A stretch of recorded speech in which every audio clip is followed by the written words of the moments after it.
उससे आम आदमी पार्टी भटक गई है? देखिए, जैसा मैंने पहले भी कहा, कैलाश जी लंबे समय तक हमारे साथ रहे हैं और अपनी खुशी से ही रहे हैं और बहुत अच्छे माहौल में वो रहे हैं। तो अब उनकी मर्जी है, उनकी इच्छा है, वो भारतीय जनता पार्टी के साथ काम करना चाहते हैं। मैं उनको शुभकामनाएं देता हूं। आप लोग जो कल से आरोप लगा रहे हैं कि ईडी सीबीआई के दबाव में किया, इसका उन्होंने जिक्र करते हुए कहा कि बिल्कुल गलत है, अब तक कोई फैसला मैंने किसी के दबाव में नहीं लिया और मैं खुद से अपने मन से बीजेपी ज्वाइन। तो अच्छी बात है ना, वो बिना दबाव के हमारे साथ भी काम कर रहे थे 10 साल से।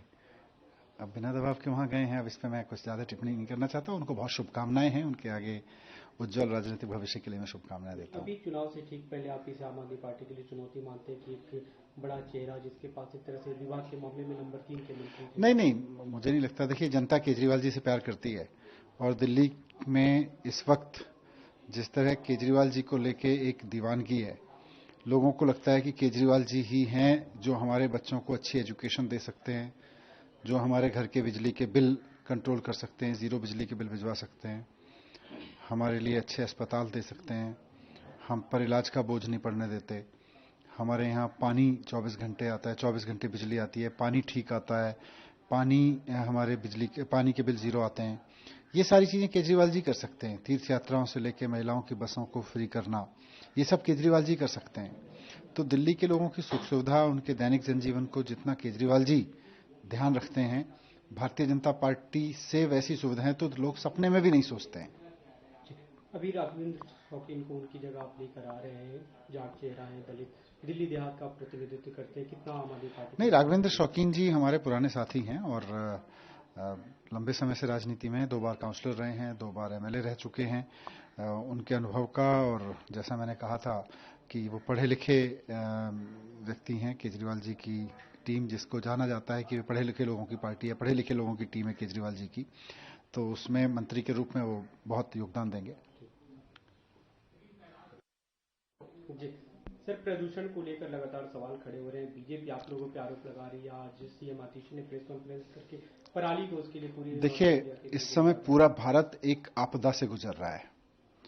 पॉल्यूशन को हमें राजनीति से ऊपर उठ के देखना पड़ेगा और भारतीय जनता पार्टी को भी इसे गंभीरता से लेना पड़ेगा। पॉल्यूशन कोई ऐसा विषय नहीं है जिसके लिए आप आम आदमी पार्टी के ऊपर आरोप लगा दो, भाई दिल्ली में आम आदमी पार्टी की सरकार है। इस समय पूरा नॉर्थ इंडिया भयंकर पराली के धुएं की चपेट में है और भारतीय जनता पार्टी को यह समझना पड़ेगा कि केंद्र में उसकी सरकार है, आम आदमी पार्टी की सरकार नहीं है। पूरे देश में केंद्र में आम आदमी पार्टी की सरकार नहीं है, भारतीय जनता पार्टी की सरकार है और उसकी यह जिम्मेदारी है कि जब पूरे भारत में एक नेशनल डिजास्टर हुआ रखा है, पूरे उत्तर भारत के लोग, उनका दम घुट रहा है, सांस मतलब उनकी घुट रही है, वैसे में भारतीय जनता पार्टी कह रही है आम आदमी पार्टी को देख लो। भारतीय जनता पार्टी को शर्म आनी चाहिए थोड़ी सी इस बात पे कि आप राष्ट्रीय सरकार में बैठे हो। आपकी केंद्र सरकार कर क्या रही है पिछले 7-8 साल से? हर साल पिछले 7-8 साल से आप देखो, पूरे देश में पराली जलने की घटनाएं बढ़ी। दिल्ली तो पराली नहीं जलाती, दिल्ली में तो पराली होती ही नहीं है। आम आदमी पार्टी को पंजाब की जिम्मेदारी मिली। पंजाब में बहुत इफेक्टिव तरीके से 80% पराली जलनी कम हो गई है जब से आम आदमी पार्टी की सरकार आई है। लेकिन बीजेपी क्या कर रही है, केंद्र सरकार क्या कर रही है? केवल विपक्ष की सरकारों को कोसने के अलावा केंद्र सरकार ने, बता दो, एक कदम उठाया हो कि भाई हमने नॉर्थ इंडिया को पराली के धुएं से मुक्त कराने के लिए ये कदम उठाए। और पराली आ कहां से रही है ये भी समझना पड़ेगा। पराली का धुआं आ कहां से रहा है? पूरे उत्तर भारत के राज्यों से आ रहा है, किसी एक राज्य से नहीं आ रहा। आपके हरियाणा से आ रहा है और ना सिर्फ आ रहा है बल्कि 23% बढ़ गया। उत्तर प्रदेश में पराली जल रही है, ना सिर्फ जल रही है बल्कि वहां पे 70% 60% पराली के मामले बढ़ गए।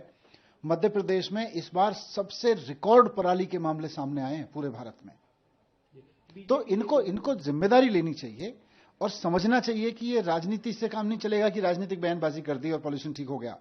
केंद्र सरकार को, भारतीय जनता पार्टी को यह समझना पड़ेगा कि केंद्र सरकार की कोई जिम्मेदारी होती है। जब राष्ट्र के ऊपर कोई आपदा आती है, केंद्र सरकार अपनी जिम्मेदारी निभाए।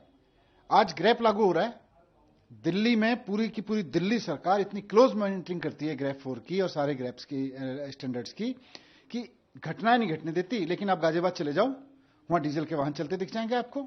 आज दिल्ली में कंस्ट्रक्शन बैन है, ग्रैप 4 लगा हुआ है, लेकिन गाजियाबाद में भी ग्रैप 4 लगा हुआ है। वहां पे आपको कंस्ट्रक्शन होता हुआ मिल जाएगा, नोएडा में मिल जाएगा, आपको बहादुरगढ़ में मिल जाएगा, सोनीपत में मिल जाएगा, मेरठ में मिल जाएगा। और दिल्ली के लोगों की दम नहीं घुट रहा है, पूरे नॉर्थ इंडिया के लोगों का दम घुट रहा है। भारतीय जनता पार्टी को सोचना चाहिए इस बारे में।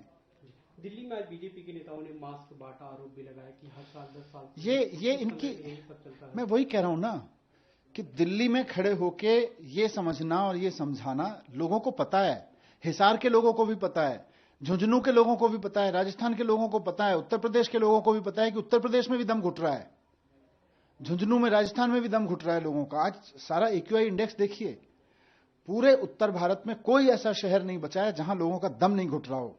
और भारतीय जनता पार्टी टुच्ची राजनीति के तहत में यहां दिल्ली में मास्क बांट के कह रही है हम पॉल्यूशन का सॉल्यूशन निकाल रहे हैं। अरे केंद्र में सरकार है आपकी यार, क्यों ऐसी कर रहे हो? लोगों के ऊपर थोड़ा तो रहम खाओ। मुझे तो दुख होता है, दिल्ली के लोगों का दम घुट रहा है तो भी दुख हो रहा है, उत्तर प्रदेश के लोगों का दम घुट रहा है तो भी दुख हो रहा है। दिल्ली में मास्क बांट रहे हो, गाजियाबाद में धूल क्यों उड़वा रहे हो? गाजियाबाद में आपने ग्रैप 4 ठीक से लागू नहीं किया, हरियाणा में ग्रैप 4 ठीक से लागू नहीं किया।